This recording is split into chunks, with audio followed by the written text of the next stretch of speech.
Good afternoon and a very warm welcome to this afternoon's Education USA Thursday session. We're talking about the US University application timeline overview. So I'd like to welcome our audience which is joining us here at the American Center this afternoon, and a warm welcome to all of you who is joining us either through Facebook or through a WhatsApp group as well. For those of you watching us online on Facebook, do type in your questions in the comments section and we'll answer them once the presentation is over. Similarly, the telephone number for the WhatsApp telephone number will be scrolling across the screen as you're watching the presentation. Do send in your questions to that number as well, and we'll endeavor to answer those questions when we finish the presentation. So thank you again for joining us this afternoon. So I'll just give you a quick introduction to the organization and then we'll go into the presentation. The US India Educational Foundation is a binational organization that was set up in 1950 following the signing of a treaty between the Government of India and the Government of the United States. The purpose of setting up the organization was to promote mutual understanding through education and cultural exchanges, and there are two programs that we administer. The first is the Fulbright and the Fulbright Nehru Fellowship Program, and the second one is the Education USA program. The Education USA program itself is funded by the Bureau of Education and Cultural Affairs, and it comes under the US Department of State. We are a global network of 400 advising centers in about 170 plus countries. In India, there are 5 Education USA centers under the umbrella of the USIEF office or the foundation, and those are in the cities of New Delhi, Kolkata, Mumbai, Hyderabad and Chennai. And we also have 2 independent Education USA centers in the cities of Bangalore and Ahmedabad. All right, so over to our presentation. Just to give you an introduction, just like in India, after the summer vacations, schools and colleges reopen. In the same way, the beginning of the academic year in the US is called the fall semester, and this usually starts in the month of August or September. So that's the beginning of the academic year after their summer break. But universities don't just admit students in the fall semester alone in the US, they also admit students in the spring semester, which is in the month of January. And some students may also be able to join a university in the summer semester, which is usually in the month of May and June. But a large majority of students definitely do join in the fall semester, especially if you're a first year undergraduate student, you would definitely pretty much be joining in the fall semester. There are of course certain schools in the US which also accept undergrads for admission to the fall semester, but the numbers of university that do that is few and limited. And also as many students have learned that it's perhaps to get financial aid, it's always best to start at the beginning of the academic year. So fall semester is usually preferred by a majority of the students. Okay, so now if you're looking at applying to universities in the US, these are the basic 5 steps that you need to follow, and there is a timeline that you need to follow to get to joining a US university. We tell students ideally you should be starting at least 12, your homework and your research you should be starting at least 12 to 18 months prior to joining a US university. So for example, if a student is going to join a university in fall of 2019, ideally they should have started their research from February of 2018 itself. All right. So that's the first step. So basically in the first step where you're just doing the research, you're trying to find out whether you really want to go to the US or not. If you do want to go to the US, what you want to study, what kind of university, a large university or a small university would you prefer to study at, what is your own ability to pay for your education. So all of that is the first step, basically researching your options, defining your priorities, knowing how much you can pay for your education and doing the basic first level of research. The second step is figuring out how you're going to finance your education, and that you need to be able to start working on that at least 10 to 12 months before you actually join the university. So in this step you would essentially be trying to see what kind of financial aid is available from the university. Are there any other scholarships that I can apply for outside the university, here in your home country or in the US itself? Does the university offer any specific financial aid for international students? You need to do a bit of research about this as well. Once you know that there are opportunities available, then you might be able to finalize your budget as well, saying that okay, this is how much my parents can support me to pay for my education, and maybe I can apply for XYZ scholarships that are available at the university. And of course, then you narrow down your choice of universities and you make a final shortlist of about 10 to 12 universities that you will be sending your application to. So that's your step 2. Step 3 is the actual application process, where you will be filling out the application and submitting your applications to the university. So this is the application package, which will include, I will talk about that in my next slide. I will go into a little bit of detail as to what the application package constitutes. Then of course, within a particular deadline, you complete the application and you submit it to the university. You submit your financial documents where you have to show a US university that you have enough money to pay for the first year of education. And then once you have submitted your financial proofs, and if the university is satisfied with your ability to pay for your education along with liking your student profile, then you can expect to hear from them about their admission offer, and they would probably send you, they will send you a document called the I-20, which is the certificate of eligibility, or what we might refer to as an admit card. So once you get the I-20, you might actually get multiple I-20s. If you've applied to 10 or 12 colleges, you can expect to hear from, let's say, 2 or 3 at least. And once you get those 2 or 3 I-20s, you then make a decision as to which one particular college you're going to attend, and then you start preparing for your visa application. So this process is anywhere between 3 to 5 months before you join the university. And then of course is the final step, which is attending our Education USA pre-departure orientation, making your travel arrangements, and departing for the US. All right.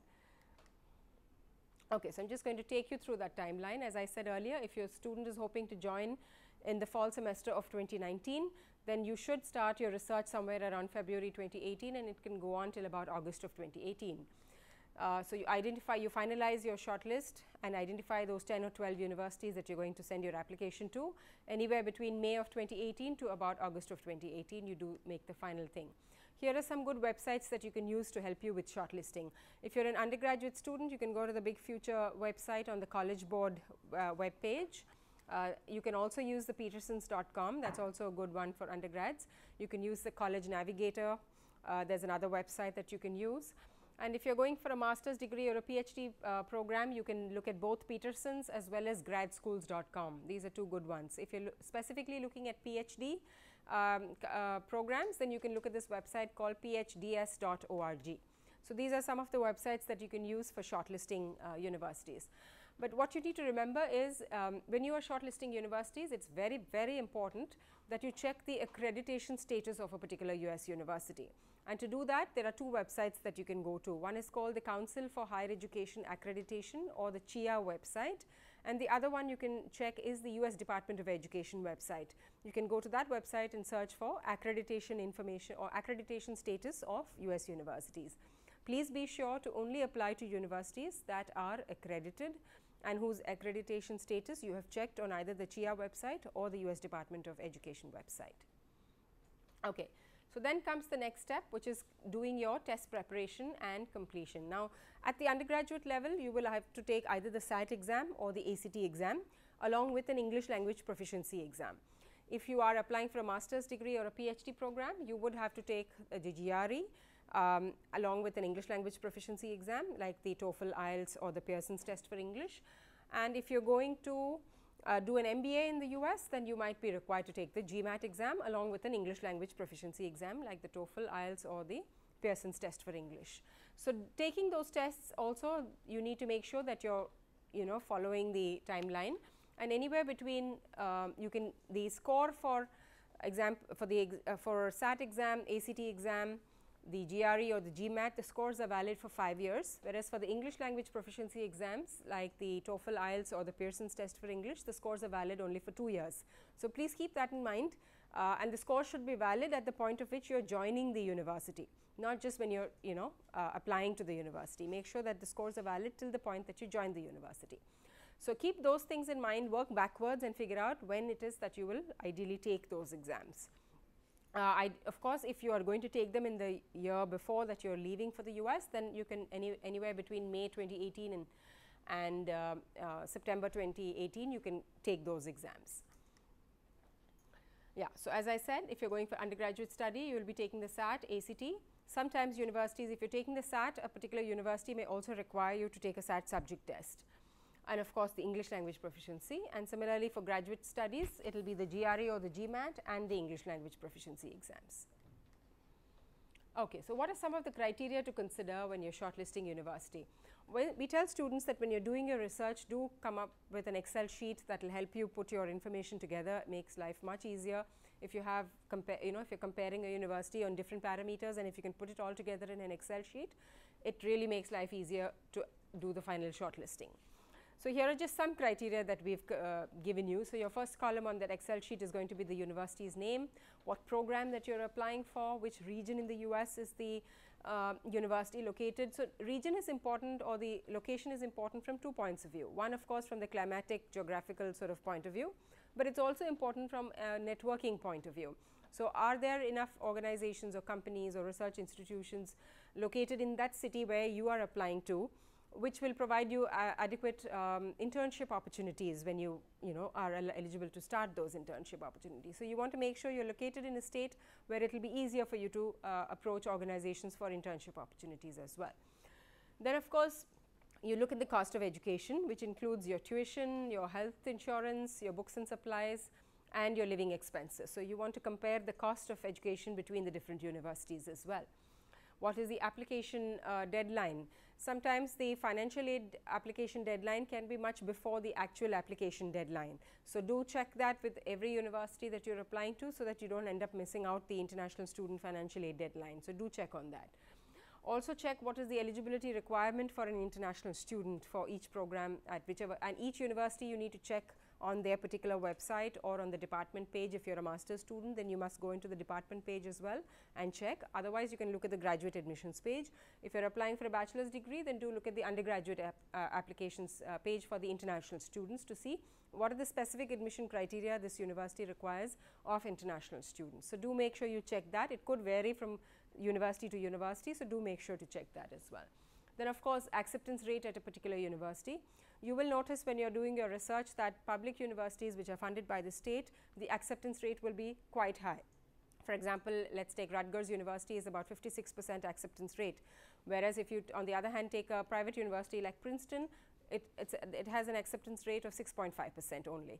So, that you yourself can figure out how easy or difficult it is going to be, or how competitive the the application process is going to be to that particular university. So, it is a good indicator to know what your chances are like. Of course, as I mentioned, check the accreditation status of the university, most important.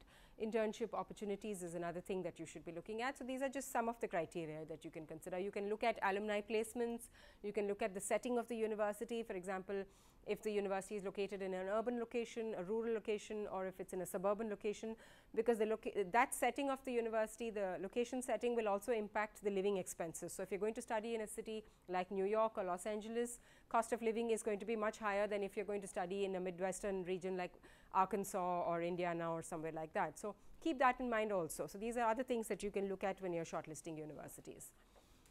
Then, of course, funding options, you need to start parallelly doing research on that as well, anywhere between May of 2018 and November of 2018. These are just some websites that you can look at. You can also visit the Education USA website, educationusa.state.gov. Universities do send us their list of scholarships for international students, and that information is uploaded on our home page. So, do look at the official website, which is www.educationusa.state.gov. A lot of information is available there as well. Then, of course, you will have to fill out you start the application process where you actually start filling out the application forms. Now, if you are applying for undergraduate admissions, you have several options that you can use, several kinds of application forms that you can use. The most commonly used one is the Common App, which you can apply to, with one application you can apply to 400 plus US universities. Universal College Application and Coalition App also you can apply to multiple universities, but not as many as Common App. They have a much fewer list of universities that you can apply to, but I think it does allow you to apply to universities outside the US as well, in other countries as well. But if you are particularly looking to apply to universities in California, then you will need to look at the UC app, and if you are looking to apply for universities in the state of Texas, then you need to fill out the application form on the portal called Apply Texas. So, for undergraduates, those are the different websites that you need to be aware of. If you are applying for graduate study or master's degree or a PhD program, you will need to fill out a separate application form for each university on its website. So, for every university, you go to their website, you look at the graduate admissions page, find the link for the graduate applications form, and then you fill that out. And this, of course, happens anywhere. There are three kinds. If you are applying for an undergraduate program, you can have different deadlines. You can have something called as a regular deadline, you can have a rolling admissions deadline, and you can have an early action or an early decision deadline. In a regular deadline, you would have a fixed date by which time you need to submit your applications, and maybe anywhere between 6 to 8 weeks you can hope to hear back from the university. In rolling admissions, the university accepts applications throughout the year, and whichever is the upcoming semester, if your application is complete for that semester, admission, you would be considered for that. In an early action deadline and in an early decision deadline, let me talk about that first. That is a binding commitment that you are making to the university, and you can only choose one university as your early decision choice. What you are telling the university is, you are my priority college. If I do get admission under the early decision deadline, I will withdraw my application from all other universities.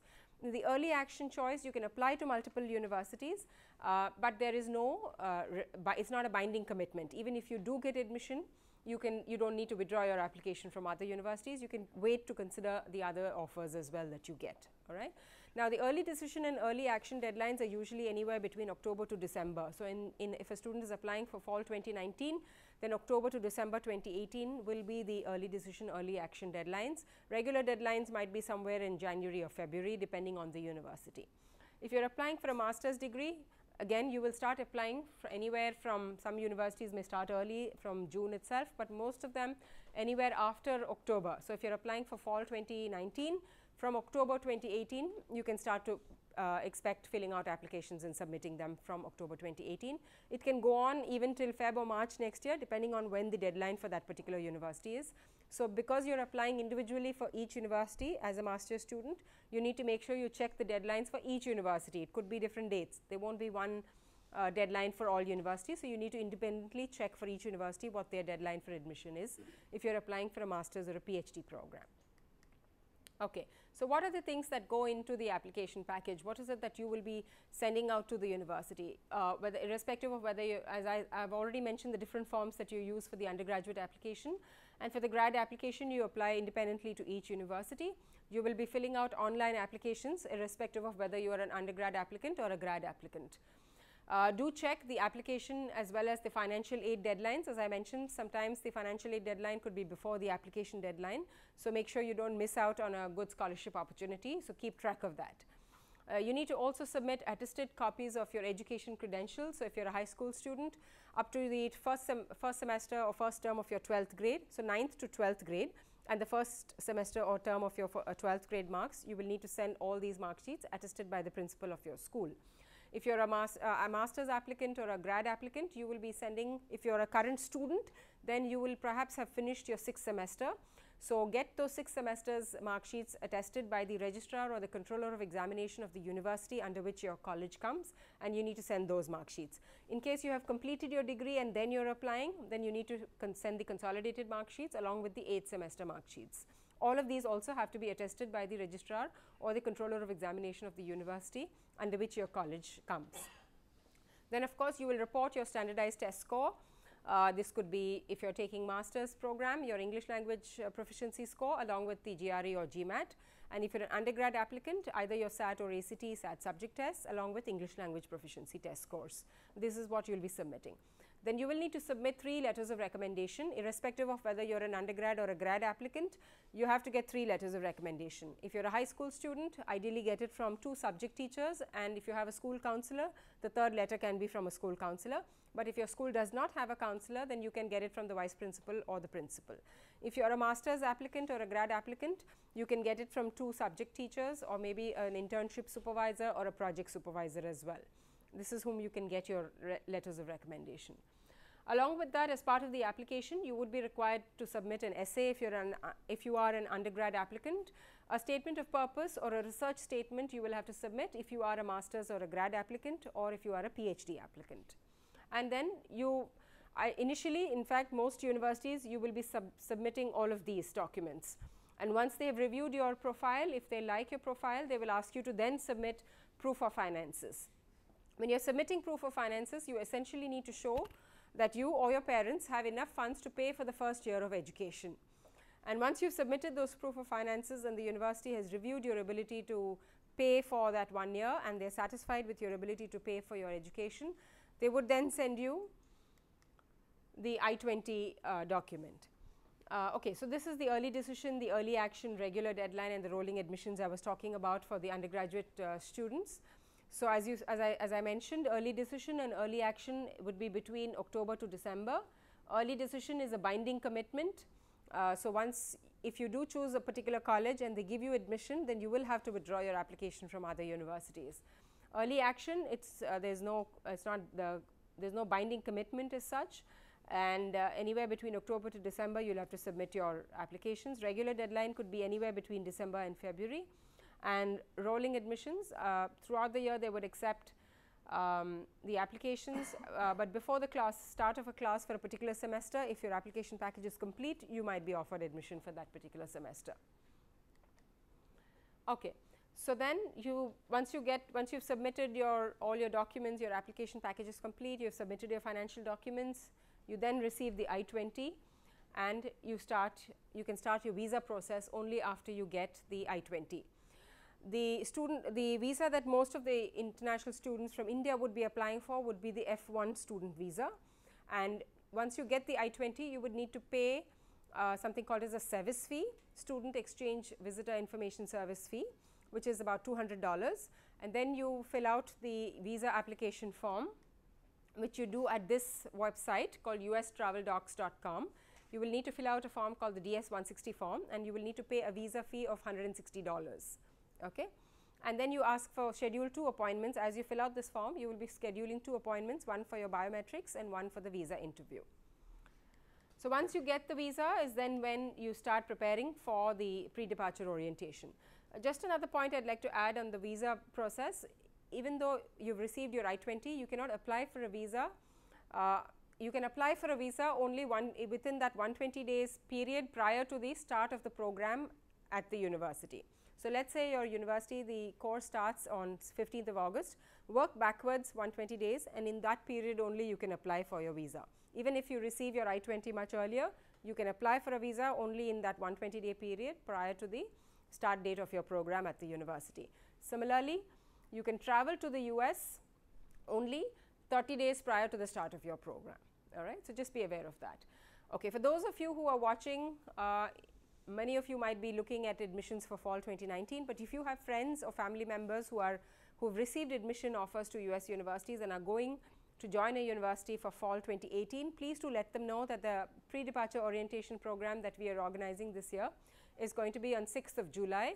They should get in touch with our office for more information on that. Okay, so what kind of support does Education USA provide to students? We conduct informative group sessions like the one we are doing today, which are live streamed both on the Education India Facebook page as well as the US Consulate General Chennai Facebook page. These are live streamed. We also do weekly webinars every Saturday at 10 a.m.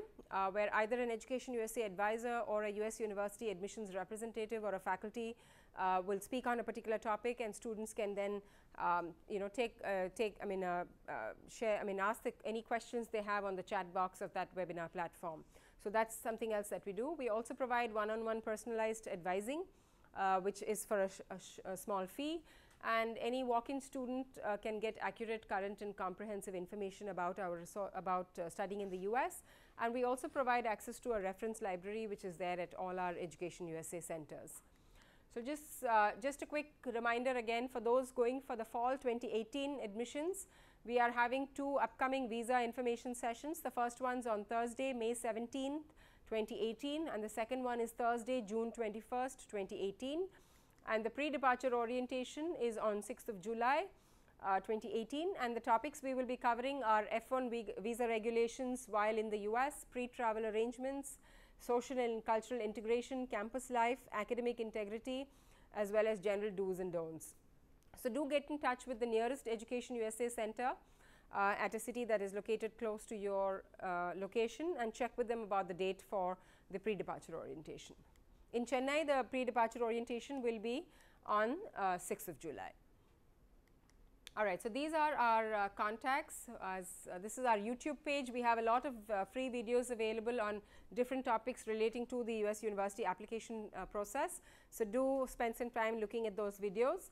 Every Saturday at 10 a.m. we do the webinar. You just need to log into that website bit.ly/Education USA webinar, and just sign in with your name and email ID.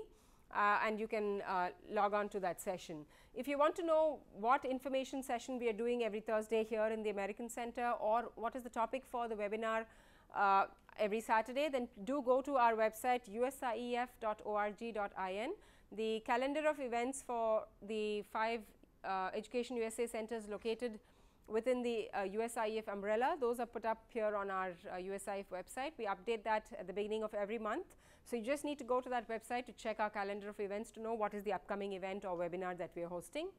You can also look at the official website educationusa.state.gov. We have the 5 steps to studying in the US are explained in great detail with a lot of resources and links. So, there are specialized sections for undergraduate students as well as for graduate students. So, do spend some time. In fact, I would suggest that should be your first port of call. Start with this website and then of course, explore our other resources as well. And for those of you who just wish to talk to us and would like to get look at some our reference books, you are welcome to visit our office, which is inside the American Consulate, and the entrance to the office is through the Cathedral Road gate. Just make sure that you bring with you a government issued original ID card, photo ID card to enter the building, and please make sure you do not carry any iPod, iPad, laptop or a pen drive if you are coming to our office. You may bring a telephone with you, but you will need to leave it with the security office and then come inside. So, thank you so much for joining us today, and we will open the floor for questions. We will first take questions from the audience which is in-house in the American Center, and then we will throw it open to audiences online. Do you have any questions? Yeah, actually, one thing is we are looking for fall 2020. Okay. Yeah, so, but I suppose that she can start the SAT preparation even now, right? Because our plan was to complete by this November 2018, so that I will start the process in 2019. Is it too early or because of the timeline and see? So, the question was a student here is going to apply for admission only for fall 2020. So, they would like to know whether starting off in November this year itself would be too early, or can they go about preparing for their SAT exams and take those exams. All right. So, the response is it's never too early, and you can always start your preparations. You know, the more you practice, the better you are going to get at the exams also. And you could take your first attempt right now. If you are satisfied with the score, you know the score is valid for 5 years, so you can rest easy next year and focus on your 12th board exams and the English language proficiency exam. But if you are not happy with your score, then you could always consider retaking it next summer as well. So, you have enough time then. So, you're nothing to stop you from taking it in November this year. Still have the qualifying. Absolutely. Validity also, right? Yes, so absolutely. 5 years. Yeah, 5 it's years, valid. so it's still Yeah. Okay. Yeah. Yes, please. From whom should we get the LOR for postgrad? If you are going for a PhD or for a master's, you should get it from your professors. 2 of them should be your subject professors, and if you are a working professional, it can be 2 from your work supervisors and 1 from your academic professor. So, ideally 3 letters of recommendation are required. Sorry, the question was from whom should we get letters of recommendation if you are applying for a master's degree in the US. So, the answer is if you are a current student, you can get them all from your subject professors in the college, or you can get it from 2 subject professors and 1 project supervisor or internship supervisor. And if you are a working professional currently, you could get 2 of those letters of recommendation from your work supervisors, and 1 could be from your academic previous academic professor. Right? Yeah. Any other questions? Are there any alternates to F1? Are there any? Alternates to F1? If you are going to, okay, the question was, are there any alternates for F1 visa? Yeah. If you are going to go for an education degree, for an educational program, like whether it is at the community college, whether it is a bachelor's degree or a master's degree or a PhD, you have to go on the F1 visa. There are on the there is the J1 visa and the M visa also, where students do go on those visas. But for the J visa, it is usually an exchange program. So, either something that your university sends you on, or it could be the Fulbright fellowship that you applied for, and then if you get selected, then you would go on a J visa. But if you're going directly to apply to a university for a master's degree, then you have to go on the F visa. The M visa is usually for short-term vocational programs. It could be in the field of culinary sciences, or it could be, if you're going to flight school to study to become a pilot, then you might be going on an M1 visa, M visa. But other than that, if you're going for a regular master's degree or a bachelor's degree, you have to go on the F1 visa. Also, what about naturalization after college? I'm afraid I can't really talk about that. The question was what about naturalization after college? But we can only advise you on higher education opportunities in the US. You will have to speak with the university or their careers office to find out about naturalization opportunities. Yeah. One can, on a J1, at least it was possible to go as a postdoc also, post-PhD. Yes, yes. The question was, can one go on an J1 for postdoc? Yes, it's possible. It would depend on what program you have been selected for at which particular university, and the university will guide you on what is the appropriate visa that you need to apply for.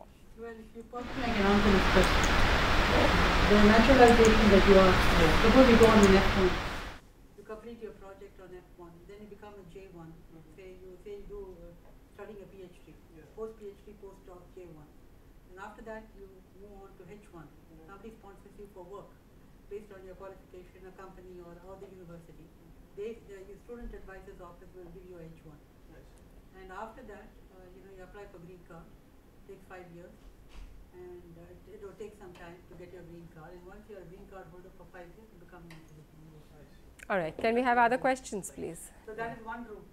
The other route is the program called EB5, which I attended myself. I'm afraid we can't really talk about those visa programs. I could give you the visa helpline number. You could call them and check with them if you have other questions on the visa. I'm not able to take that question right now. Yeah. There's a question from Okay. What sort of assistance can we look forward to for a student who is in her internship of MBBS preparing for USMLE Step 1 and 2? Sorry, repeat that question, please. So what sort of assistance can we look forward to for a student who is in her internship year of MBBS? Okay. And who's preparing for USMLE Step 1 and 2? From us, what sort of help they can get from us? Is that the question? Okay, the question from an audience member on Facebook Live is what kind of help that she can get if she is currently pursuing her internship as part of the MBBS degree, and she is looking to pursue take the USMLE exams. Well, you could take our membership, which is an annual membership where you would be assigned an advisor who could help you with reviewing an essay or guiding you on how to shortlist universities.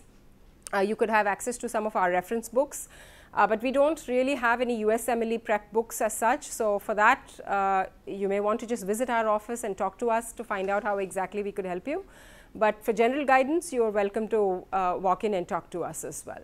But as far as the membership is concerned, you will have to come and talk to us, and we will be able to then guide you specifically for your case as to how best we can help you. Any other questions online? No? Anything on the WhatsApp? When we can come to know that this early decision things are accepted or we are rejected in that college? The question is, how will we know if you've got admission as under the early decision choice or the early action choice? Yeah. Okay, so usually the time frame is October to December for applying early decision or early action. If you are going to be given admission by January, you will hear back from the university. And if you don't hear back, then you know that you weren't offered an admission. They will not write back saying you were not offered admission. So if you end up waiting for a while and you haven't heard back, then it means that you perhaps haven't received admission. Yeah. Can you give me the details of scholarship, applying for scholarships? Undergraduate or graduate? Graduate. Okay. So the question is, how can one apply for scholarship if you're applying for graduate programs? At the graduate level, all financial aid that is offered to master's student is purely merit based firstly. Secondly, it is essentially in the form of assistantships. Very rarely do they give scholarships to international students. They would either give you an assistantship. And usually there are 3 types of assistantships that a grad student can apply for. One is called the teaching assistantship, research assistantship, or a graduate assistantship. In a teaching assistantship, the graduate student would have to perhaps teach, let's say, the first year students of the undergraduate course, or they may have to evaluate exams for bachelor's degree program students or something like that. In a graduate assistantship, they could be offered work on campus. It could be anything from admissions office to the cafeteria to the library to the admissions office, any of that kind of work. Or in the research assistantship, they would be part of the research team of a professor, working with him or her at their lab and getting paid for the research that they're doing or assisting with. So those are the opportunities that are most often given to international students, especially at the master's level. Most universities nowadays, if they really like the student's profile, they might be willing to give you the funding from the beginning. So if that is the case from the first semester, if they are giving the students some funding, it will be reflected in the I-20, but Programs. or certificate and etc. are offering a Masters of Science in Computer Science program. Masters in Public Health is being offered by University of Michigan as well. There's also Georgia Tech University is offering a Masters of Science in Computer Science, again through the EDUSA platform, MOOC platform. So these are some online programs, but it is important whether you're applying for as a student on campus or whether you're applying for an online program. It's important to check that that particular program is an accredited program. So do visit the CHIA website to check if that particular course or program is accredited, as much as the university is also accredited. The course also should be accredited. If as an online program it should be accredited, so do check that as well. I would caution you on just checking that. Any other questions from our in-house audience? How soon can we expect our visa after we receive our I-20? Well, when you receive the I-20, you pay the service fee and you book 2 appointments. It depends on whenever, sorry, I'll have to repeat that question. How soon can you hope to get your visa once you get your I-20? Now, the question is, once you get the I-20, you need to pay the service fee and you fill out the DS-160 visa application, F1 visa form, and you schedule or request for 2 appointments. The first appointment for the biometrics and the second for the visa interview. Now, the date of the interviews on as well as the biometrics will depend upon the availability of appointments. It might, if it's full up, then whenever is the next free appointment, you will get it. So, earlier you apply, the better. Within that 120 days period, the earlier you apply, the better it is for you. Any final questions? So I was just thinking, so as part of USIEF org, do we have any SAT preparation courses, or are there any other training materials which we can avail? Okay. So the question is, as part of USIEF, does USIEF provide any SAT preparation courses or material? Does it make it available to students? Thank you for that question. We do have SAT prep books. We don't have a course or something like that. We don't have a SAT coaching or anything like that, but we do have SAT preparation books available, and if the student is a member with us, they have access to those books. Yeah. But one good website you could look at is the Khan Academy website, which has a lot of free resources for SAT preparation. So you could definitely look at that. Thank you for that question. The question was, can these books which are available at our library be taken home? Can they be borrowed, or can we use them only here? This is unfortunately a reference library, so you will have to use it here. You'll have to come to our office, take the book, sit in the library, use it, and return it before you leave. We do not we have limited books, so we cannot have students borrowing them. That's why. So the membership is different than the library membership, is it? Okay, the question is the membership different from the library membership? I'd like to clarify that the American Library has a different membership. The US India Educational Foundation has a separate membership for students who are applying for higher education in the US. That's a separate membership. Yeah. So there's a very generic question. The audience, the viewer has not really mentioned if he or she is an prospective undergrad student or a grad student. Just generally asked, I'm a student, how can I apply to US University? Okay, so we have a very generic question from our online audience member from Facebook saying, if I'm interested to study in the US, how can I go and apply? I would suggest that you first visit our website www.educationusa.state.gov. It provides you a good explanation about the 5 steps to studying in the US, both from an undergraduate perspective as well as from a graduate perspective. So I would suggest you start with that website, and then if you have any questions, you can always email us, or you can drop into our office to meet us as well. Our email ID is usiefchennai@usief.org.in. So please do make a note of our email ID, which is given here. Do spend some time looking at the Education USA website, and then if you have any questions, please feel free to email us at this email ID. Any final questions? Yes. Yes, please. From behalf of the doctors, people have finished their MD and they want to go for an MD, postgraduate program in medicine. Any particular, assistance offered here? Okay. The question was, if somebody has completed an MD degree, or MBBS or an MD in India, MBBS degree in India, what is the kind of assistance we could offer them. See, the process for once if you are an international medical graduate who has studied in a country outside of the US, then you would need to take those USMLE exams. There is a part 1 and a part 2 that you need to pass before you can apply, and then of course you will have to check for residency opportunities available in the US and you can apply for residency opportunities. You can always come to us and take our membership if you would like some personalized guidance, but if you have just a general query, you're free to, students are free to walk in and speak to one of our advisors to just get a hang of what the requirements are for that particular program. But if it's a very specific sort of advice that and they would like a bit of hand holding through the process, then they could consider taking our membership. MD also you would have to, you will be, if you're applying for post graduation, you would have to take certain exams and things like that. So, if it is very specific, it will be good if the student comes to talk to us, so we know, we can understand what their background is and then we can guide them appropriately. Yeah. This is a very unique question. Mm-hmm. So, I'm an Indian student going for master's program to the UK. The course will end in August 2019. Can I complete my visa formalities in a month before the fall intake for the US? Okay, so this is a very specific question, and for a student who wants to know if he can get his visa in August 2018, is it? 19. In 2019, he is going to join in fall 2019, okay, and he wants to know if within 1 month he can complete his visa formalities. Okay, now the answer depends on, frankly, whether the visa appointment dates are free and you are able to get a slot during that period when you are looking for the appointments, because that is the period when a lot of students will be applying for visas, and that's just the month prior to students heading to the US.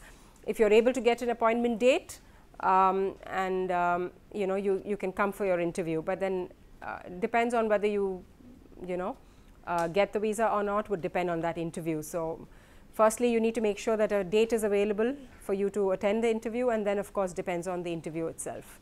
So, it's a little difficult to answer that question because it's too specific in your case, but do reach out to us, email us, and we'll try and help you with something more definitive.